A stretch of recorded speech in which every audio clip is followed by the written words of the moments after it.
പോയി കറളേ. നമ്മളങ്ങനെ അവിടെ താമസിച്ചുകൊണ്ടിരുന്നത് ഒട്ടുമിക്കർക്ക് ഇഷ്ടമല്ലായിരുന്നു. എന്നാൽ ചിലരൊക്കെ ഭയങ്കര അപ്പൂപ്പനോട് വ്യക്തിവൈരാഗ്യം ഉണ്ടായിരുന്നു ഒട്ടുമിക്കരേക്കും. ആ ചേച്ചിക്ക് എന്താ കേൾവി കുറവാണ്, അധികം ഒന്നും വായിക്കാനും എഴുതാനും അറിയത്തില്ല, അങ്ങനെയുള്ള കാര്യങ്ങളൊക്കെ കൊണ്ട് ഒട്ടുമിക്കരുതും എന്താ പറയുക ഒരുപാട് പറ്റിക്കപ്പെട്ടിട്ടുണ്ട് ആ ചേച്ചി.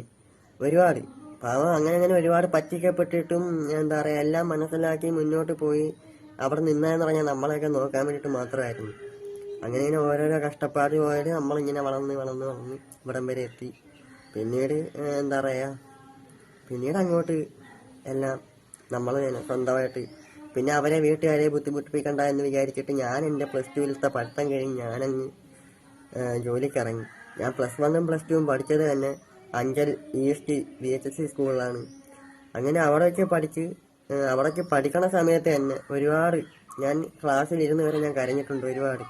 കാരണം ഒരു നിവൃത്തിയില്ലാണ്ട് അവിടുത്തെ ഒരു നേരത്തെ ഫീസ് അടക്കാൻ പറ്റാതെ നാണക്കേട് കാരണം, വിഷമം കാരണം, അങ്ങനെ അടിയും വഴക്കും എല്ലാം കാരണം ഞാൻ അവിടെ ക്ലാസ്സിലിരുന്ന് ഞാൻ കരഞ്ഞിട്ടുണ്ട്.